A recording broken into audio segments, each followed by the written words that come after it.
सभी छोटे बड़े श्रोताओं को सुनीता भटनागर का प्यार भरा नमस्कार। ऑडियो स्टोरीज के हमारे चैनल कहानी जगत में आप सभी का स्वागत है। हिंदी कहानियों की श्रृंखला में आइए आज सुनते हैं जयश्री रॉय जी द्वारा रचित कहानी कायांतर। फूलमती को ललिता ने पहली बार सिया सुंदरी के दक्षिण घाट पर देखा था। गौने के बाद बिगेसर के पीछे पीछे बजरे से उतरते हुए, पीली साड़ी, सुर्ख लहठी और बड़ी सी टिकुली में अरहर की पकी बाली सी झमर झमर करती। रूपा की बूंद की सरी की आंखों में झिलिर मिलिर कौंध थी। जने वे डरी हुई थी कि खुश, जैसे पूरा गांव ही उतर आया था घाट पर नई की दुल्हन को देखने। अवधूत की नानी इनमें सबसे आगे थी। अपने पोते की पीठ पर बेताल की तरह सवार होकर टूटे ऐनक की कमान साधती हुई, हाय दादा, दुल्हन तो एकदम करियठी है। लहेरिन सास ने बहू बेटे के सामने आरती की थाल फिराई तो बहू खिस्स से हंस पड़ी।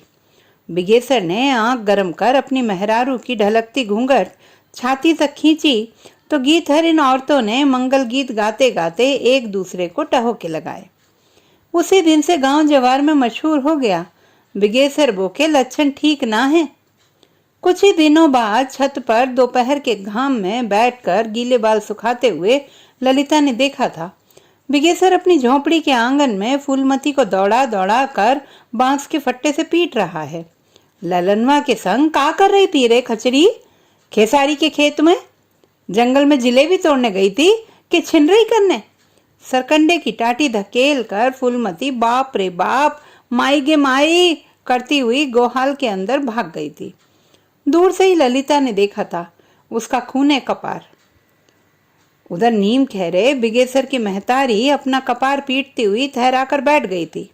अरे अब अगला, अब मार कुटम्मत से का होगा रे? हम तो कहवे करते थे कि एक लक्षण ठीक नहीं है। शहर के लड़की थिएटर बेस्कोप देखती है, मूरी उघार के बीच बाजार चलती है बेलज्जी, मगर तब तो मौगी के प्रेम में उब चुपा रहा था। अब भुगतो भणुआई करे के लैल ई नगर नट्टिन का गौना करा के हमारे माथा पे धर दिया। बिगेसर के दरवाजे पर एक छोटी मोटी भीड़ जुट गई थी। सब उचक उचक कर अंदर झांक रहे थे, तमाशा देख रहे थे। 150 घरों के इस छोटे से गांव में ऐसे दृश्य बहुत आम हैं। रोज ही कोई ना कोई अपनी बीवी बहू की पिटाई करते हुए दिख जाता है। बिगेसर की दुल्हन नई है इस गांव में, इसलिए लोगों में उसको लेकर थोड़ी बहुत उत्सुकता है, वह भी इन्हीं 2-4 दिनों के लिए। मगर ऐसे दृश्य ललिता को आज भी उद्वेलित करते हैं। वह शहर की लड़की है, पढ़ी लिखी, बीए पास है। इस गांव के मिडिल स्कूल में चौथी से लेकर 7वीं कक्षा के बच्चों को पढ़ाती है। उसका पति त्रिभुवन अदालत में क्लर्क है, रोज शहर आता जाता है। ललिता इन दिनों उम्मीद से है, कुछ दिनों में उसे प्रसव के लिए मायके जाना है। इन दिनों वह बहुत भावुक रहती है, बात बात पर रोना आता है। ऐसी बातें उसे परेशान कर देती हैं। दूसरे दिन सुबह फूलमती उसके दालान में मसूर फैला रही थी। कल की मारपीट का उसके चेहरे पर कोई चिन्ह नहीं था। सुबह की धूप की तरह उजली झकझक। ललिता के छोटे मोटे काम वह कर दिया करती है, काम से ज्यादा बात करती है। हाथ के साथ मुंह भी चलता रहता है उसका, पटर पटर पटर पटर। कितनी सारी बातें उसकी। सुना आप अंग्रेजी पढ़े हैं, आपको मोटर चलाना आता है? एक बार हमको भी सैर कराइएगा मोटर में। ललिता स्वेटर बुनती हुई उसके चेहरे की कादो सी रंगत पर धूप की झिलमिल देखती रहती थी। जाने गरीब की इस खुशी में यूं छलकी पड़ रही थी। तुझे तेरे पति ने मारा था ना कल? ललिता के सवाल पर फूलमती सकुचा कर सूप फटकने लगी थी। वो जरा कहा है ना, फलाना जी को गुस्सा बहुत आता है, हाथ छुट्टा है जरा। उसका संकोच देखकर ललिता ने बात बदल दी थी। फूलमती उनके घर रोज आती है काम के लिए, कभी ढेकी में धान चावल कूटना तो कभी गोबर पाथना।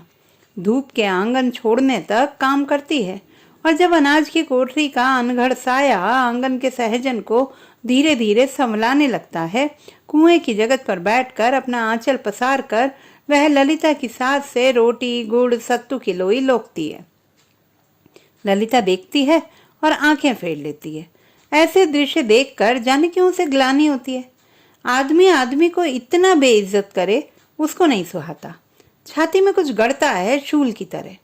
मायके में विनोबा भावे के शिष्य रह चुके उनके बाबूजी तो हमेशा उसका साथ देते थे, मगर माँ उलाहने देती रहती थी उठते बैठते। तेरे दिमाग में किताबें ठुस गई हैं, कभी इन मरे काले अक्षरों से बाहर निकल कर भी देख, नून तेल का भाव पता चले जरा। दुनियादारी भी कोई चीज होती है लल्ली। वह कन्फेशन ऑफ द क्वीन में फ्रांस की महारानी मारी एंटोनेट की कहानी पढ़ते हुए अपने कमरे की खिड़की से बाहर देखती। If people don't get bread to eat, let them eat cake. उसे गिलोटिन में कट कर इधर उधर लुढ़कते हुए सैकड़ों नरमुंड दिखते। वह सिहर कर अपनी किताब बंद कर एक तरफ पटक देती, मगर उसके शब्द उसका पीछा नहीं छोड़ते। जब लाखों करोड़ों भूखे नंगे लोग एक साथ उठ खड़े होंगे तो अन्याय के ऊंचे महल अटारी ध्वस्त हो जाएंगे। विचारों का बोझ सबसे बड़ा बोझ होता है, इसलिए वह अपनी थकान को समझती है। लोग इसे उसके उम्मीद में होने के साथ विचारों को जोड़कर देखते हैं, मगर वह इसे नाउमीदी का हश्र मानती है। मन का आकाश होना और देह का पिंजरा होना उसका असली संताप है, और ऊपर का बोझ यह है कि उसे चीखना नहीं आता। जो रो कोस कर अंदर का मैल धो बुहार लेते हैं वे हल्के हो जाते हैं, मगर वो तो अपने ही जाल की मछली है, अपने ही कांटे में बिंधी है। उसकी मुक्ति कहाँ? लोग देह भर गहने में उसका मलिन उदास रूप समझ नहीं पाते, मगर वह अपना असली रूप चीन्हती है। मन को सोने की आभा नहीं, भीतर की हुलास निखारती है। वह कहाँ से लाई ये सब? अपने सुख के छोटे से नीड़ में सुरक्षित बैठकर फूलमती जैसे औरतों के अपरिमित दुखों को साक्ष्य बनने के लिए वह अभिशक्त है। जब मन करता है सब तोड़ दल कर ढेला ढेला कर दे। मौन का कुलूप मुंह में जड़कर वह अपनी कोठरी की चार दीवारी की सुरक्षा में आ छिपती है। फूलमती अपड़ है, लेकिन कितनी ज़हीन है। आंख उठते ना उठते इशारा समझ जाती है। जमीन पर कोरी उंगली से घर गृहस्थी का सारा हिसाब कर लेती है। उसे सोहर, कजरी, चैती के साथ फिल्मों के 1000 गीत आते। ललिता के आंगन में ट्यूशन के लिए जमा हुए बच्चों से सुन सुनकर उसे 2 तक का पहाड़ा और ढेर सारी कविताएं जुबानी याद हो गई हैं।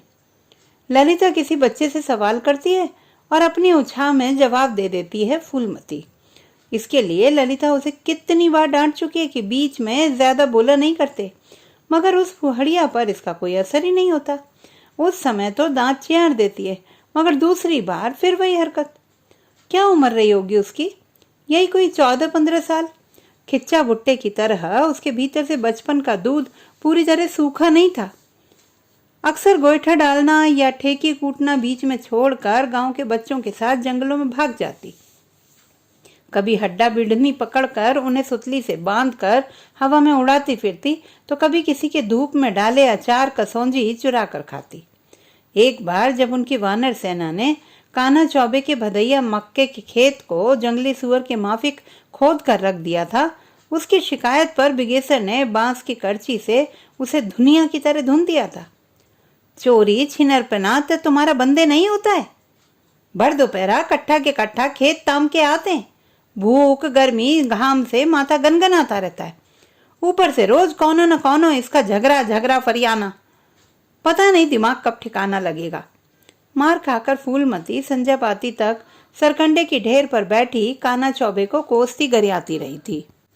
अरे मुदैया, खचरा हरामी का जना, कौन खजाना खाली कर दिए उसका? 2 गो मकई तोड़ लिए तो परान जाता है। इतना मार खिलाया भुणवा, कोड़ी फूटेगा साला को, गू गीज गीज कर मरेगा। लहरिन सांस नहीं आकर फिर उसका कन्ना रोहट बंद करवाया था। बाभन को गाली देती है, गांव में रोटी पानी बंद करवाएगी लबरी, चल अंगना के भीतर। चुप होने के बाद भी वह देर तक ढो ढंगर की तरह सोसियाती रही थी। मगर दूसरे दिन ललिता के पास गई तो फिर से तरोई का एकदम टटका पीला फूल, बन फूल तेल से चुपड़े बालों में लाल फीता और कपार जोड़कर सिक्का भर सैनूर का टीका। बहुत खुश। ललिता कभी कहती इतना बड़ा टीका, तो वह हंस पड़ती, ये तो जनाना सबका श्रृंगार है। आज ललिता ने पहले दिन के बाबत पूछा तो हंस कर टाल गई। जाने दो दीदी, जलनदाई सास कुछ न कुछ करबे करेगी, मर्द के साथ भाव में मिली है तो सहना ही है। ललिता ने उसके हाथ पर पड़ी नीली धारियों और घावों पर हल्दी चूना लेपा था। थोड़ी देर चुप रहकर फूलमती रोने लगी थी। उसे इस तरह भरभरा कर रोते देख ललिता घबरा गई थी। अब रोती काहे को है? का कर दिए हम? बड़ी देर तक नाक से नकते हुए, तलहती से आंखें पहुंचते हुए वह किसी तरह बोली थी, दीदी अब ई प्यार दुलार सहता नहीं, बस मार दुत्कार का आदत हो गया है। बचपन में माए मर गई थी, बाप 3 महीने के भीतर सौतेली माए ले आया, समझो चुड़ैल का दूसरा रूप। वो हमको उठते बैठते सताती और बाप भट्टी से दारू ढकोर कर पलानी में बेसुध पड़ा रहता। एक भाई सो भी साहूकार का पतल चट्टा, ऊपर से गांजाखोर भी। बचपने से खराब संगत में पड़ गया था। 10 साल की उम्र में ही सौतेली माए ने रेजा कामिन के काम में लगा दिया था। तो बस हाड़ तोड़ काम, मार और दुख, बस यही तो मिला है जिंदगी भर, वहाँ चाहे यहाँ। ललिता का मन गीला हो गया था उसकी कहानी सुनकर। ऐसे ही कितनी फूलमतियां इस जमीन पर आए दिन जीवन का आंख भर सपना लेकर हरियाती और धीरे धीरे ऊसर होती जाती हैं।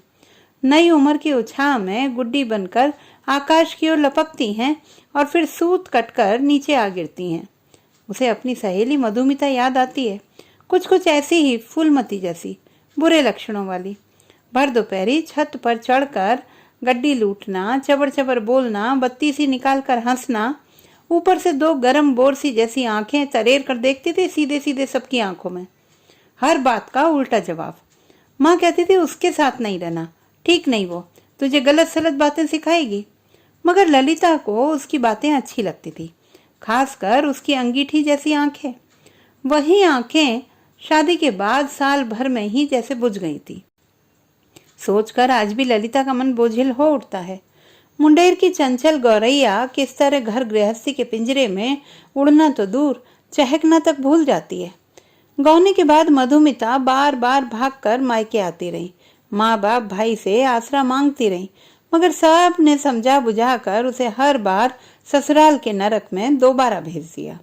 ललिता को उसकी गोरी देह पर उसके बर्बर विकृत पति के दांत नाखूनों के साथ साथ सास ननद के द्वारा दागे गए जख्म के दाग याद आते हैं।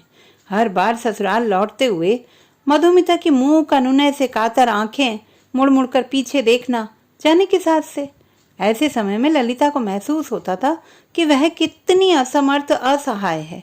उसके जाने के बाद न जाने कितने दिनों तक अपने कमरे में पड़ी वह रोती रहती थी। लगता था हाथ पांव में जंजीर पड़ी है। जब भगवान ने पंख नहीं दिए तो मन को चिड़िया क्यों बनाया, क्यों छाती भर आकाश दिया। इसी तरह शादी के बाद 2 साल बीते थे और आखिर मधुमिता के ससुराल से वह चिट्ठी आई थी जिसका आना लगभग तय ही था।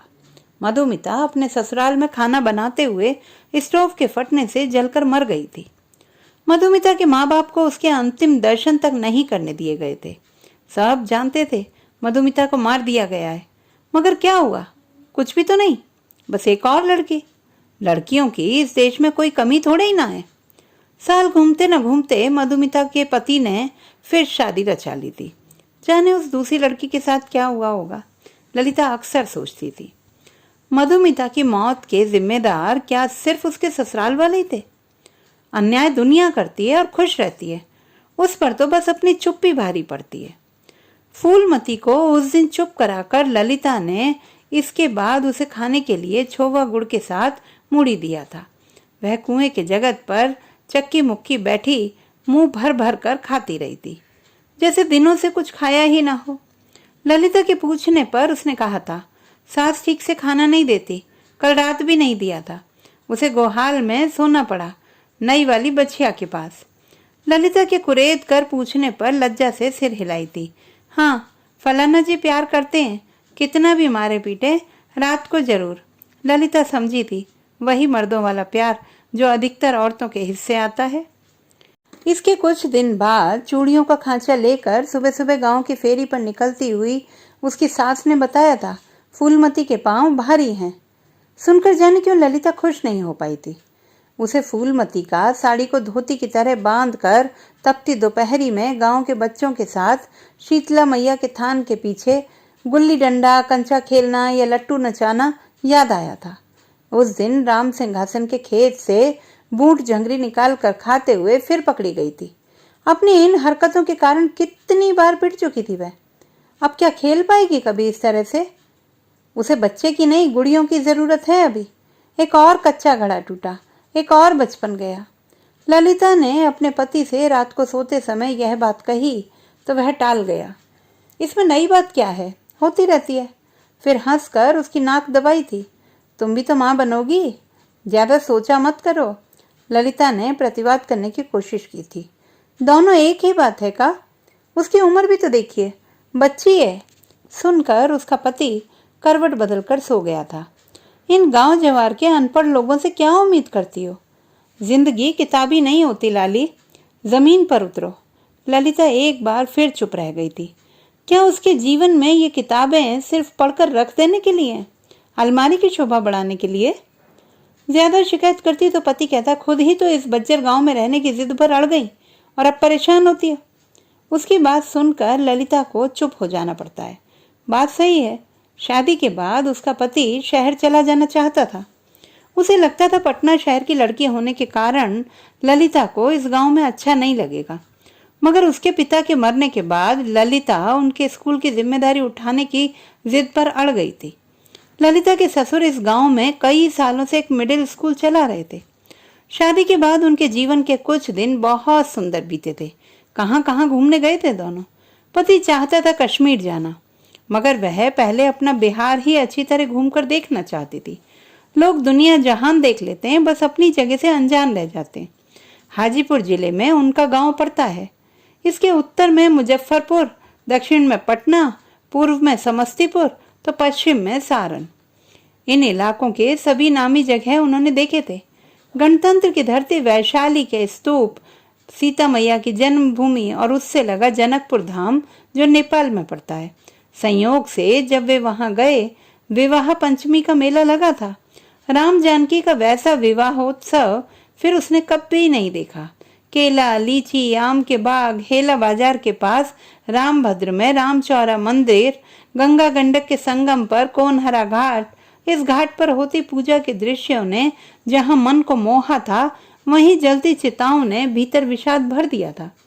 जीवन मृत्यु के धूप छाई रूप ने इस तीर्थ स्थान की स्मृति को अद्भुत बना दिया है उसके लिए।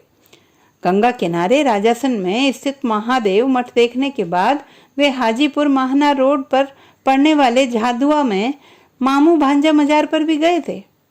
उस मजार पर बांधे गए धागे के साथ की गई मन्नत अब जाकर कबूल हुई थी। अपने भरते हुए जिस्म की तरफ देखकर ललिता अक्सर सोचती है। गंगा गंडक के संगम पर पैगोडा स्टाइल में नक्काशीदार लकड़ी से बने नेपाली मंदिर की दीवार पर उकेरे गए प्रेमी युगल के केलीरत दृश्यों की छवि तो अब तक उसके मानस में खिंची हुई है। नई नई दुल्हन के रूप में इन्हें देख वह अपने पति के सामने कितनी लजाई थी। पातालेश्वर मंदिर तथा बटेश्वर नाथ मठ जाना हो ही नहीं पाया था उस बार। बहुत प्राचीन शिव मंदिर है। उसके पति ने कहा था वहां फरवरी मार्च में मनाए जाने वाले बसंत पंचमी में उसे घुमाने ले जाएंगे। महाशिवरात्रि का 1 माह तक चलने वाला मेला भी दिखाएंगे। उस समय ससुर जी की अचानक से तबीयत बिगड़ने से उन्हें यात्रा के बीच से ही गांव लौट आना पड़ा था। इसके कुछ दिनों बाद ही उनका देहांत हो गया था। दिन दिन देह से भारी होते हुए भी उसने कभी अपनी छत से तो कभी अपनी खिड़की से फूलमती को गोबर पाथते, जंगल से लकड़ियां बीन कर लाते या अपनी सास पति से पिटते, रोते झगड़ते देखा था। उसका उनके यहाँ आना भी इन दिनों बहुत कम हो गया था। कार्तिक महीने में बारिश के थिराते थिराते छठ की धूम मचने लगी थी। ललिता की सास व्रत रखती है। उसका पांव भारी होने से उसकी सास ने फूलमती को मदद के लिए बुला लिया था। गर्भ के शुरुआती दौर में वह अभी तक हल्की फुल्की थी, झट से उनकी बात मान गई। नहाए खाए के दिन एकदम भोरे भोर सिया सुंदरी में डुबकी लगाकर घर के काम काज में हाथ बटाने हाजिर हो गई थी। उसका उत्साह देखते बनता था। घर का भीतरी आंगन गोबर से लिपा था। पूरा इलाका झाड़ झूड़ कर साफ किया था। पूजा के हर काम में उसका यूं हाथ बटा सकना ललिता को अच्छा लगा था। छठ सही मायने में लोक पर्व है, जिसमें सबका बराबरी का हिस्सा होता है। दूसरे त्योहारों की तरह ये बामनों या ऊंची जाति वालों की बपौती नहीं है। इसमें उनकी धौंस नहीं चलती। दहलीज पर रंगोली डालती हुई फूलमती मुझे अपने हुलस में समझाती रही थी। एको दिन सूरज देवता ना उगे तो दुनिया जहान में अनहार छा जाएगा, धरती से जीवन खत्म हो जाएगा। देखा जाए तो वो सबसे बड़ा भगवान हुए। उनका पूजा खूब मन लगा के करना चाहिए, तभी ये दीन दुनिया में तरक्की होगा। ललिता कौतुक से भरकर उसकी बातें सुनती रही थी। सच, हमारे देश के ये अद्भुत लोक पर्व अपने छोटे छोटे नियमों और परंपराओं से एक साधारण से साधारण अपढ़ मनुष्य को भी जीवन जगत की बड़ी बड़ी गंभीर गूढ़ बातें कितनी सहजता और आसानी से सिखा जाते हैं। खरना के दिन मेरी सास ने सभी व्रतिनों की तरह सारे दिन का उपवास रखा था। शाम को पूजा के बाद खीर, रोटी और केले का न्योज काढ़ा गया था। फूलमती अपने हिस्से का प्रसाद पोटली में बांधकर खुशी खुशी घर ले गई थी। छठ व्रत के कठिन नियमों और ढेर सारे कामों के बीच दूसरे दिन न जाने क्यों फूलमती मदद के लिए नहीं आई थी। अपने 36 घंटे के लंबे निर्जला उपवास के दौरान नहाते धोते, पूजा पाठ करते और रातों को फर्श पर कंबल बिछाकर सोते हुए ललिता की सास बीच बीच में बड़बड़ाती रही थी। इनके लिए जितना भी करो, ये छोट जतिया लोग कभी उपकार नहीं मानता। एक दो बार किसी को फूलमती की खबर लेने भेजा भी तो उसने आकर बताया मकान में ताला पड़ा है। बहुत मुश्किल से सबने मिलकर किसी तरह पूजा पाठ संपन्न कराया। प्रसाद के लिए ठेकुआ बनाना, कसार बांधना, फिर सांझ को घाट जाकर अस्त होते सूर्य को अर्घ्य चढ़ाना, रंग बिरंगी पताकाओं से सजे नदी के घाट, रोशनियां, बजते लाउड स्पीकर, लोगों की भीड़ और औरतों के सम्मिलित कंठ से गाए जाने वाले गीत। ऊजे कैरवा जे फरले घवोद से ऊपर सूगा मेरे राय। ललिता काम करते करते, सजते संवरते और सब के साथ मिलकर हंसते गाते ही थककर चूर हो गई थी। देर रात उसके पति और दोनों देवर जब घाट पर हाथी बैठाने के लिए जाने लगे तो वह चाह कर भी न जा सकी। ऐसा शायद पहली बार हुआ था, वरना वह बचपन से इस त्योहार के हर काम में बढ़ चढ़कर हिस्सा लेती रही थी। खासकर सुबह के अर्घ्य से पूर्व देर रात को घाट पर हाथी बैठाने को लेकर वह बहुत उत्साहित रहा करती थी। कितना सुंदर और अद्भुत दृश्य होता था वह। 5-5 गन्नों के सुरक्षा घेरे के बीच सिर पर मिट्टी के 2-2 कलश संभालते किस्म किस्म के हाथी महाराज, हाथी और कलश के कांधे पर झिलमिलाते दीप और इनके चारों तरफ सजे मिट्टी के प्यालों में छोटे छोटे ठेकुए, नन्हे नन्हे कसार, चीनिया केले, कागजी नींबू और वातावरण में फैलता धूप और अगरबत्ती का पवित्र सुवास, रोशनी, खुशबू और उत्साह का दूर दूर तक फैला एक अंतहीन साम्राज्य और गंगा के भाप उठते पावन जल में हिलकोरे लेती इस दृश्य की सुंदर छायाकृतियां। 3 दिन लंबे इस पर्व का यह दृश्य उसे सबसे ज्यादा मनमोहक लगता है, लेकिन आज उसकी हिम्मत नहीं हुई। अब वह सीधे सुबह के अर्घ्य के समय ही जाएगी। सूरज को अर्घ्य चढ़ाकर सुबह घाट से लौटते हुए फूलमती के घर के बाहर भीड़ देखकर ललिता अपनी सास के साथ रुक गई थी। उसने देखा फूलमती आंगन में लोट लोट कर विलाप कर रही थी। उसके जटा जैसे बाल धूल में लिथड़े हुए थे।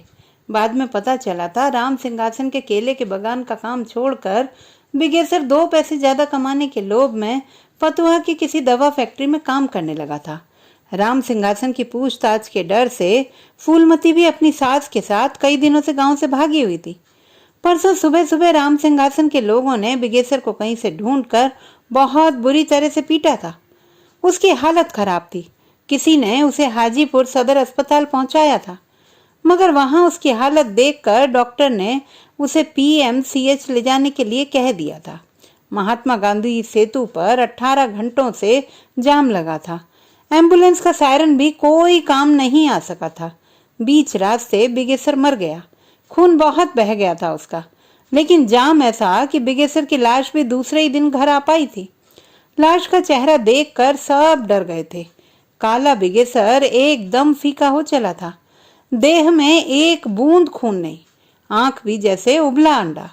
बिगेसर की माँ छाती कूट कूट कर कभी अपनी बहू को कोस रही थी तो कभी बैन लगाकर रो रही थी। अब अगला 2 पैसा ज्यादा के लोभ में गांव छोड़कर गया। कितना बार कहा अपना बूढ़ महतारी का कहना मानो, पर नहीं। राम सिंहासन के आदमी जन से चोरा नुका के कितना दिन रहता। वो का किया न किया इस बात में कुछ नहीं रखा है। जो दोष होता है गरीबे का होता है। 2 रोटी सधाने के लिए जन्म भर का जुआ गले में डालना पड़ता है। लो, अब जिंदगी का जुआ काना से उतर गया। यही लिए तो कह रहे थे कि कहीं जाए से कछु ना होगा। बचना चाहता है तो चुपचाप आकर ओकर गोड़ में नाक रगड़कर थूक चाट ले। 2 दिन बाद शहर से लौटकर त्रिभुवन ने बताया था, बिगेसर के काम छोड़कर जाने से राम सिंहासन बहुत नाराज था। उसने थाना में उसके खिलाफ चोरी करके भागने का आरोप लिखवा दिया था और अफवाह भी फैला दी थी कि बिगेसर डाकू बन गया है और डाकुओं के आपस की लड़ाई में ही मारा गया है। सुनकर ललिता दंग रह गई थी। खुलेआम ऐसा अन्याय अत्याचार, और कहीं कोई सुगबुगाहट तक नहीं। पूरा गांव अनजान बना अपने अपने घरों में दुबका हुआ था। अब हर 2 दिन में फूलमती के द्वार पर पुलिस की जीप आकर रुक रही थी। देर देर तक पूछताछ और राम सिंहासन की कोठी में थाना स्टाफ की दावत। कुछ ही दिनों में फूलमती के आंगन से उसके 2 खस्सी और 10 मुर्गे मुर्गियां गायब हो गईं। एक दिन फूलमती की सास को अकेली देखकर ललिता ने फूलमती के बारे में पूछा तो उसने बताया, फूलमती को थाने वाला सब पूछताछ के लिए सुबह सुबह जीप में उठा ले गया है। उस दिन फूलमती अपने घर नहीं लौटी थी। सारा गांव उसके नाम पर थू थू कर रहा था। दूसरे दिन ललिता ने उसे अपने आंगन में चुपचाप बैठे हुए देखा था। उसके बार बार बुलाने पर भी फूलमती ने कोई जवाब नहीं दिया था। उस समय फूलमती का चेहरा आषाढ़ के मेघ सा काला दिख रहा था। देखकर ललिता का दिल बैठ गया। इसके बाद फूलमती को जब तब थाने बुलाया जाने लगा था। उसका बच्चा भी नुकसान हो गया। गांव के अधिकतर लोगों से उसकी बोलचाल बंद हो गई थी। गांव वालों ने उन्हें एक घर करके रख दिया था। ललिता का 7वां महीना चल रहा था। उसकी सास उसे फूलमती से ज्यादा मेल जोल रखने से मना करती रहती थी। ललिता का वैसे भी कहीं आना जाना बहुत कम हो गया था। किसी तरह अपना स्कूल चला रही थी। फूलमती को लेकर आए दिन गांव में कोई ना कोई कहानी सुनने को मिलती। पनभरियां चटखारे ले लेकर उसकी बातें एक दूसरे से साझा करती तो शाम को गांव के चौपाल में भी मर्दों के बीच उसी की कथा कहानी गुलजार रहती। कोई कहता फूलमती डायन विद्या सीख रही है। रोज रात गांव के शमशान में जाकर पूरी तरह नंगी होकर नरमुंडों की ढेर पर बैठकर प्रेत साधना करती है। सर के बल उल्टी खड़ी होकर पांव के दोनों तलवों में दिए बाल कर भोर रात तक नाचती है। जितने मुंह उतनी बातें। एक दिन गौरी प्रसाद की बहू बीच पंचायत घूंघट काट के आ खड़ी हुई कि फूलमतिया उसके द्वार पर रोज सुई से टाँका हुआ नींबू, लत्ता का गुड़िया और सेंदूर फेंक जाती है। इसी से उसका बहुआ बीमार पड़ा है और ठीके नहीं हो रहा है। 2 और जनानियों ने भी यही शिकायत की। सरपंच ने फूलमती की सास को बुलाकर धमकाया। सास ने सब सुनकर घर जाकर फूलमती को जमकर मार कुटम्मस की। पूरे गांव ने बड़े चाव से एक डायन को पिटते हुए देखा था। उस दिन ललिता डॉक्टर को दिखाने शहर गई हुई थी। दूसरे दिन खबर सुनकर दोपहर के निर्जन में सबकी आंख बचाकर उसके घर जाकर देखा था। फूलमती एक कोने में गठरी बनी पड़ी हुई थी। बुखार से तमतमाता हुआ चेहरा, पूरी देह में लाल नीली धारियां। ललिता के बार बार पुकारने पर भी आंख नहीं खोल पाई। पड़ी पड़ी गोंगियाती रही थी। फूलमती की सास पलानी पर बैठकर बड़बड़ा रही थी। ई भीतर खौकी चुड़ैल हमारा लड़का के खाए गई, अब हमको भी खाएगी के छोकरी। ललिता का जी कसैला हुआ आया था। 15 साल की एक बच्ची डायन, पतुरिया, भतर खौकी और जाने क्या क्या। उजड़ी मांग, रूखे बाल, बिवाई पड़े पांव और सारे शरीर पर मारपीट के निशान। एक बार ललिता ने उससे पूछा भी था कि वह अपने नैहर क्यों नहीं चली जाती। सवाल सुनकर फूलमती अजीब ढंग से मुस्कुराई थी। कहाँ जाएंगे बहूजी, औरत जात का कहीं कोई घर नहीं होता, बस एक ही ठिकाना होता है, मिला तो मिला। ललिता अपने कमरे में बैठी फूलमती की सास की गालियों का पत्थर बिछाना सुनती रहती। रांड होकर भी एक खचरी का शौक कम नहीं होता।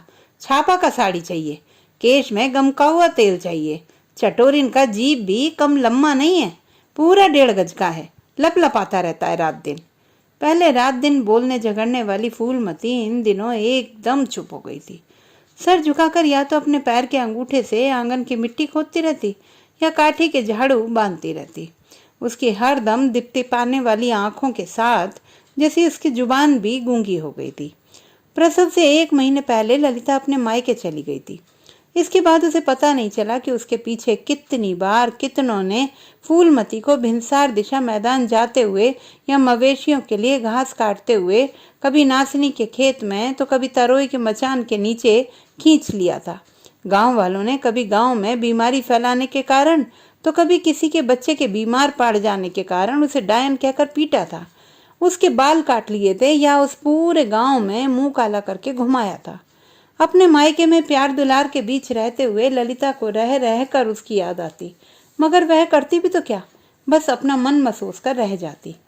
एक सुंदर तंदुरुस्त बच्चे को जन्म देने के बाद करीब 6 महीने बाद ललिता अपने ससुराल लौटी थी और लौटकर एक अजीब नजारा देखा था। फूलमती की झोंपड़ी के भीतर बाहर लोगों की उमड़ती हुई भीड़ और फूलमती मैया की जय का गगनभेदी उद्घोष। सास ने बताया था, फूलमती पर देवी आने लगी है। दूर दूर से लोग उसके दर्शन करने आते हैं। वह सबकी मन्नत पूरी करती है, हारी बीमारी की अचूक औषध देती है। जो एक पांव पर आता है वह 2 पांव पर लौटता है देवी के स्थान से। उस दिन एक मुर्दे को जिंदा कर दिया था 2 लात में। ललिता की सास ने बताया था, फूलमती मैया के आशीर्वाद देने का ढंग भी निराला होता है, न फल न भभूत, बस लात और गालियां, ऐसी ऐसी गंदी गालियां कि सुनने वालों के कान लाल हो जाते। सबको माई के सामने जाकर साष्टांग लेटना पड़ता है। जिस पर माई प्रसन्न होती हैं उसके माथे, पीठ, कंधे पर धमाधम लात मारते हुए गाली गलौज से उसकी 7 पुश्तों का श्राद्ध करती हैं। फिर उसका झूंटा पकड़कर अपने आंगन से बाहर निकाल देती हैं। सिर्फ छोटे बच्चों को अपनी गोद में लेकर झुलाती हैं और लोरी गाती हैं। फूलमती मैया के लात का प्रसाद पाकर भक्तजन धन्य हो जाते हैं। मैया को चढ़ावे में सिर्फ लाल साड़ी, कुमकुम और बेला के फूल की वेणी चढ़ाई जा सकती है। मिठाई में गर्म बूंदियां और गुड़ की जलेबी। मैया रुपए पैसे को हाथ भी नहीं लगाती। भक्तजन उनके द्वार के बाहर रेजगारी के ढेर लगा कर जाते हैं। सारी रात मैया की कोठरी से सिक्कों की खन खन और खिलखिल हंसी की आवाज सुनाई पड़ती है। फूलमती के इस नए अवतार की कथा सुनकर ललिता का चेहरा उजला हो उठा था। देवी के दर्शन उसे भी करना है। दूसरे दिन गुरुवार था। यह देवी का दिन माना जाता है। नहा धोकर लाल साड़ी, वेणी और सिंदूर की डिब्बी लेकर ललिता अपने बच्चे के साथ फूलमती मैया के दर्शन करने सुबह सुबह उसकी झोंपड़ी गई थी। उस समय फूलमती का घर आंगन दूर दूर से आए श्रद्धालुओं से खचाखच भरा हुआ था। जिस समय ललिता फूलमती की कोठरी में दाखिल हुई, वह अपने पैरों के नीचे दंडवत पड़े हुए राम सिंहासन को लात से कोंचते हुए गंदी गंदी गालियां बक रही थी। उस समय कितना भयंकर हो रहा था उसका रूप, जब फूल सी चढ़ी हुई लाल लाल आंखें, सिंदूर से लिसरा हुआ कपाल और खुले हुए मेघ से काले घने बालों की जटा में गुथी हुई ताजे बेला की महकती हुई वेणी, साड़ी भी टह टह लाल। देखकर ललिता सिहर उठी थी। राम सिंहासन को कोड़ फूटा था और उसी से निजात पाने की आशा लिए वह देवी के भीषण पदाघात सहता हुआ उनके श्रीमुख से बरसने वाली भयंकर गालियों का भक्ति भाव से श्रवण करता हुआ दांत भींचे पड़ा था। भीषण प्रहार से अब तक उसका पूरा मुंह सूज कर कोहड़े की तरह दिख रहा था। दोनों आंखें मूंद कर प्राय बंद हो गई थी। सारे लोग, जिनमें थाना दरोगा शंकर पासवान, नीलमणि पांडे, सरपंच की बहू सुमति और जाने कौन कौन, हाथ में चढ़ावे की डालियां लिए इस अद्भुत दृश्य को चुपचाप भक्ति भाव से देख रहे थे। राम सिंहासन को पीट पीट कर बेहाल करने के बाद देवी फिर नकिया कर बोलते हुए झूमने लगी थी। मुझे सिंदूर दे, वेणी दे, लाल साड़ी दे। ललिता अपने नवजात बच्चे को लेकर आगे बढ़ी थी और उसे झूमती हुई फूलमती की गोद में डाल दिया था। ललिता पर दृष्टि पड़ते ही फूलमती अचानक से चुप हो गई थी। उसके चेहरे पर उस समय न जाने कैसा भाव था, मानो देवी एकदम से मानवी होकर जमीन पर उतर आई हो। वही पुरानी फूलमती, गरीब, दुखी, असहाय। ललिता ने उसकी मांग में खूब गाढ़ा करके सिंदूर भरा था। उसके बालों में फूल की वेणी सजाई थी और लाल बनारसी खोलकर उसे ओढ़ा दिया था। सिंदूर कुमकुम से सजी फूलमती कितनी सुंदर लग रही थी उस समय। अंधियारी कोठरी में उसके रूप का टह टह इंजोर। दोनों की आंखें मिली थी और एक साथ आंसुओं से भर आई थी। उसी समय चारों ओर से रमरती मैया की जय का उद्घोष हुआ था। पीछे से ललिता की सास ने अधीर होकर ललिता को टाहोका लगाया था। जल्दी से मैया से वरदान मांग लो बहू, सुख, संपत्ति, आरोग्य। बच्चे को धीरे धीरे झुलाती हुई फूलमती की ओर गीली चमकती हुई आंखों से देखकर ललिता ने धीरे से कहा था, मुझे कुछ नहीं चाहिए, मैं अपनी देवी के लिए खुश हूँ। ललिता की सास पीछे से ललिता के कंधों को दबाकर उसे फूलमती के पैरों पर जबरन झुकाने लगी थी, मगर फूलमती ललिता को बीच में ही रोककर उसके सीने से लग गई थी। उसे अपने अंकवार में लेती हुई ललिता जानती थी फूलमती चुपचाप रो रही है। उसने उसे और कसकर अपनी बाहों में समेट लिया था। वह नहीं चाहती थी कि किसी को पता चले फूलमती रो रही है। रोती साधारण औरतें हैं, फूलमती की तरह देवियां नहीं। तो दोस्तों, ये थी हमारी आज की कहानी। आपको कैसी लगी कमेंट बॉक्स में लिखना ना भूलें। चैनल को सब्सक्राइब करें, लाइक करें और मित्रों के साथ शेयर करें।